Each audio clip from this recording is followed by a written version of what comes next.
Welcome back to the channel friends. आज की video basically मेरे यूएई एक्सपर्ट्स के लिए है।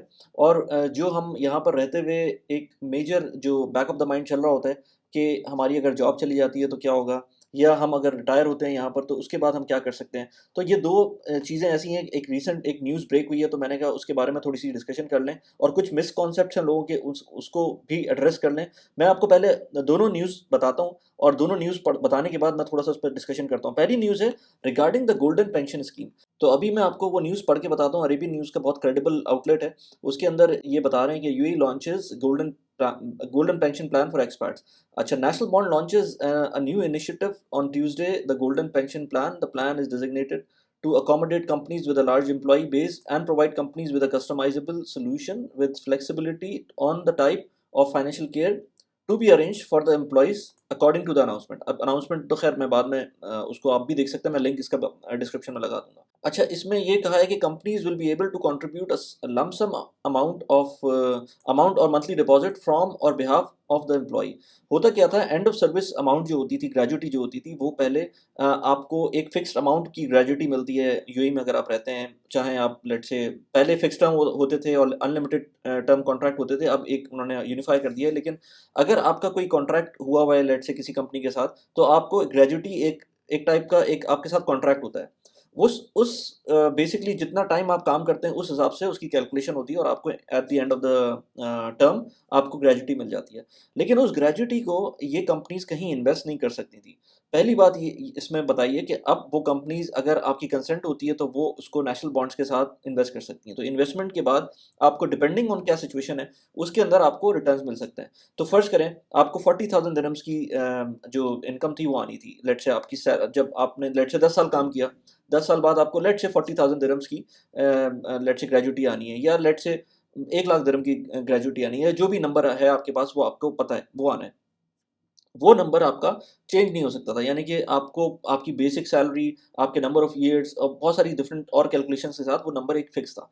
लेकिन अब क्या हो जाएगा कि अब अगर एम्प्लॉयर चाहेगा और आप खुद भी चाहेंगे तो ये पैसे वो इन्वेस्ट कर सकते हैं नेशनल बॉन्ड्स के साथ, और उसके अंदर उनको एक फिक्स किस्म का रिटर्न या वेरिएबल रिटर्न या वट एवर द केसेस उस तरह के रिटर्न्स मिलेंगे, और उसके अंदर प्राइजेज एंड रिवॉर्ड्स भी साथ में होंगे। नेशनल बॉन्ड जिसने लिया हुआ उसको पता होगा इसके बारे में। अगर आप चाहते हैं नेशनल बॉन्ड्स के ऊपर मैं वीडियो बनाऊं तो आप मुझे प्लीज़ बताएं। अच्छा, और भी मैंने इसके लिंक देखे तो मुझे और पता चला कि इसके अंदर बेसिकली 100 दिरहम से आप स्टार्ट कर सकते हैं इन्वेस्टमेंट करना, और आपको आपका जो एम्प्लॉयर होगा वो आपकी बिहाफ के ऊपर इन्वेस्ट कर रहा होगा, और इसके अंदर आप उसको बढ़ा भी सकते हैं। और ये over the top of your gratuity या उसके साथ पैरेलल दोनों कंडीशंस में चल सकता है।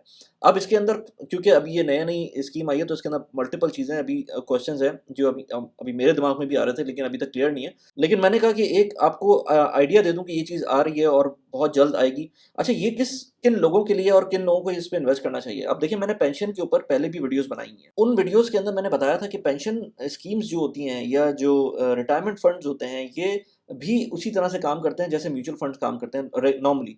तो इसलिए अगर आप इस चैनल के ऊपर सब्सक्राइब हैं और इस चैनल के ऊपर बहुत सारी जो मैं वीडियोस बनाता हूँ रिगार्डिंग पर्सनल फाइनेंस, अगर आप वो देख रहे हैं तो प्रॉब्ली आपको पेंशन फंड्स, इस तरह के पेंशन फंड्स में इन्वेस्ट करने की ज़रूरत नहीं पड़ेगी। लेकिन अगर आपको फिर भी लगता है कि आप कॉन्फिडेंट नहीं है, आप डायरेक्टली इन्वेस्ट नहीं कर सकते, या आपको साइड में एक और चीज़ लेट से एक और इन्वेस्टमेंट करनी है छोटी सी, वो भी आप अपनी मर्जी से कर सकते हैं, तो वो उस केस के अंदर ये आपके लिए बहुत बेहतरीन चीज़ है अगर आप अपने एम्प्लॉयर से बात करके अपने आप को इसके अंदर एनरोल करा देते हैं, क्योंकि ये मैंडेटरी नहीं होगा, ये आपके लिए इवेंचुअली हल्के हल्के करके रोल आउट होगा।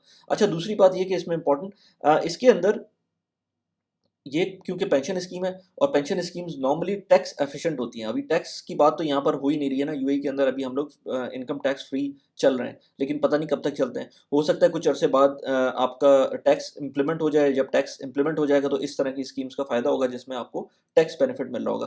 खैर वो बात की बात है क्योंकि वो तो अभी हुआ नहीं है। तो बेसिकली अगेन बात ये आती है कि ये उन लोगों के लिए इम्पोर्टेंट है, ये स्कीम उन लोगों के लिए इम्पोर्टेंट होगी क्योंकि अभी और डिटेल्स आई नहीं है। ये उन लोगों के लिए इम्पोर्टेंट होगी जो प्रॉबली जिनको आइडिया नहीं है कि कैसे इन्वेस्ट करना है, जो चाहते हैं कि कहीं न कहीं उनके पैसे इन्वेस्ट हो जाएँ वरना फ़िज़ूल में ज़ाया हो जाएँगे।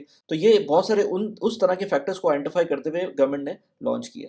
अब इसके अभी फ़िलहाल पार्टनर जो भी कंपनी का होगा वो नेशनल बॉन्ड होगा, हो सकता है बाद में और कंपनीज़ भी आ जाएँ। नेशनल बॉन्ड अगेन शरिया कंप्लायंट एटलीस्ट कहते हैं अपने आप को, मुझे उसका नहीं पता लेकिन वो आप खुद ड्यू डिलिजेंस कर सकते हैं। शरिया कंप्लायंट एक्टिविटी होगी और उसकी वजह से बहुत सारे लोग जो दूर भागते हैं इस तरह की इन्वेस्टमेंट्स वगैरह से, वो भी इसमें अपनी इन्वेस्ट कर सकते हैं। जब ये स्कीम प्रॉपर्ली रोल आउट होगी तो उस वक़्त आपको ये भी पता चलेगा कि ये कहाँ पर इन्वेस्ट कर रहे हैं, तो ये भी इम्पोर्टेंट चीज़ होगी कि ये आपके पैसे कहाँ पर इन्वेस्ट कर रहे हैं। दूसरी बात ये कि जब आप साइन अप कर रहे हैं इसके अंदर तो आपको ये भी पता होना चाहिए कि मिनिमम और मैक्सिमम ड्यूरेशन क्या हो सकती है इसकी। इसके अंदर अगर आप अर्ली एग्ज़िट करते हैं तो क्या होगा? आप जब अपनी जॉब आप रिज़ाइन करेंगे या आपको टर्मिनेट करते हैं, तो उस क केस में आपकी पेंशन का क्या होगा? आप किसी और एम्प्लॉयर के पास ये अपनी पेंशन स्कीम लेके जा लेट्स से आप यूएई के अंदर ही दूसरे अगर लेट्स से एम्प्लॉयर के पास जा रहे हैं, तो उस केस के अंदर आप ये स्कीम उसके उस एम्प्लॉयर के पास ट्रांसफ़र कर सकते हैं या नहीं कर सकते हैं। तो ये बहुत सारी चीज़ें जो अभी जैसे-जैसे ये टाइम आएगा वैसे-वैसे प्रॉब्ली मैं भी वीडियोज़ बना दूँगा इसके अंदर जैसे और इन्फॉर्मेशन आती है। फिलहाल ये इतनी ही इन्फॉर्मेशन थी। अच्छा अब सेकंड न्यूज़ की तरफ चलते हैं। जो मैंने आपसे कहा था कि सेकंड न्यूज़ के बारे में भी बात करनी है। सेकंड न्यूज़ की बात है basically unemployment insurance scheme. Unemployment insurance scheme basically एक तरह का जो अनएम्प्लॉयमेंट कवर होता है ना वेस्टर्न कंट्रीज़ के अंदर कि आप लेट्स से आपकी जॉब है आपकी और लेट्स से आपने आपकी जॉब आप लूज़ करते हैं। उस केस के अंदर आपके पास कोई फाइनेंशियल कवर होगा और उस केस में आपको थोड़ी-सी एक अम्ब्रेला मिलेगी कि आपको कुछ टाइम गुज़ार सकते हैं। अब इसके अंदर इन्होंने लॉन्च जो किया है वो 20,000 दिरहम्स तक का कवर लॉन्च किया है। लेकिन अब उसका थोड़ा-सा डिटेल देखना पड़ेगी। ब अगर होलिस्टिकली देखें तो होगा क्या कि अगर लेट्स से आपकी जॉब चल रही है और आपकी जॉब आप टर्मिनेट हो जाते हैं या फॉर एनी रीज़न आपकी जॉब लॉस हो जाती है। नॉट एनी रीज़न लेकिन अगर आप यहाँ पढ़ेंगे ना तो employees who have been dismissed for disciplinary reasons will not be eligible यानी कि अगर आपको डिसिप्लिनरी एक्शंस की वजह से डिसमिस किया जाता है, उस केस के अंदर आप इसमें इसके लिए एलिजिबल नहीं होंगे। लेकिन बेसिकली होगा क्या कि आपको मैं अगर आपको यहाँ पढ़ के बताऊँ to be eligible for the compensation, the employee must be insured for at least 12 months calculated from the date of subscription. इसके अलावा if an employee joins a new job during the compensation period, the compensation will be suspended. तो इसका मतलब क्या है? मतलब ये है कि अगर फर्ज करें आपने 12 महीने तक इसकी इंश्योरेंस ले ली है, 12 महीने तक आपको हो गए इसकी इंश्योर्ड हुए हुए, तो और उसके बाद आप किसी टाइम पर आपकी जॉब जाती है, उस केस के अंदर आपको इसके पैसे मिलेंगे। और अगर आपकी लेट्स से कंपनसेशन पीरियड के अंदर आपको दूसरी जॉब मिल जाती है, तो आपके कंपनसेशन जो पैसे हैं, वो नहीं मिलेंगे। अच्छा कंपनसेशन के पैसे होंगे कितने? The compensation will be paid on monthly basis calculated on 60% of the employees basic salary subject to the maximum of 20,000 per month for a period of 3 months from the date of unemployment यानी कि अब insurance का premium कोई भी हो, लेकिन compensation जो होगी आपकी वो आपकी सैलरी के मंथली की बेसिस के ऊपर होगी और 60% ऑफ एम्प्लॉइज़ बेसिक सैलरी। तो अगर लेट्स से किसी की 20,000 दिरहम सैलरी है महीने की और उसकी I would say let's say कि 10,000 दिरहम उसकी बेसिक सैलरी है, तो इसका 60% उसको यानी कि 10,000 का 60% 6,000 हो जाता है। 6,000 दिरहम्स आपको 3 महीने तक मिलते रहेंगे। अब ये कितनी बड़ी अमाउंट है या कितनी बड़ी अमाउंट नहीं है, ये आप अपने हिसाब से सोच सकते हैं और एट मैक्स आप 20,000 तक जा सकते हैं। यानी कि आपकी जब जॉब जाएगी, तो आपको इतने पैसे 3 महीने तक मिलते रहेंगे और अगर बीच में अगर कोई जॉब आपको अगली जॉब मिल जाती है, उस केस के अंदर वो पैसे आपके रुक जाएँगे। तो ये अच्छा है, नहीं अच्छा है, ये तो डिपेंड करेगा कि प्रीमियम कितना आता है। अगर इंश्योरेंस का प्रीमियम बहुत ज़्यादा है, तो फिर इट डज़न्ट मेक सेंस। लेकिन अगर आपको पता है कि यार फिर भी ले लेते हैं और अगर प्रीमियम कम है इसका, तो फिर it kind of makes sense. लेकिन अगेन इट डिपेंड्स कि प्रीमियम कितना होता है और आपकी सैलरी कितनी है। तो कोई चीज़ भी फ्री नहीं होती है। अब आपने देखा कि यहाँ पर अनएम्प्लॉयमेंट बेनिफिट आप क्योंकि टैक्स तो दे नहीं रहे, यूएई में रहते हुए आप टैक्स तो दे नहीं रहे हैं, तो आपको अनएम्प्लॉयमेंट बेनिफिट जो मिलेगा ज़ाहिर-सी बात है वो जो वेस्टर्न कंट्रीज़ में मिलता है वो टैक्स की बेसिस पे मिलता है। आपको 6 मंथ्स का, 3 मंथ्स का जो भी आपको या 1 ईयर तक का जो जॉबलेस बेनिफिट मिल रहा होता है वो वन्स आप टैक्स दे रहे होते हैं तो मिल रहा होता है। यहाँ पर अगेन मैं वही कह रहा हूँ कि ये जो जिस तरह की चीज़ें अब आ रही हैं, वो मुझे तो लग रहा है कि वो इंडिकेशन है कि टैक्स कभी भी आ सकता है, इनकम टैक्स अभी नहीं तो 1 साल बाद, 2 साल बाद, 5 साल बाद लेकिन आ सकता है क्योंकि ये चीज़ें रिफ़ॉर्म की तरफ हमें दिखा रही हैं कि रिफ़ॉर्म हो रहे हैं।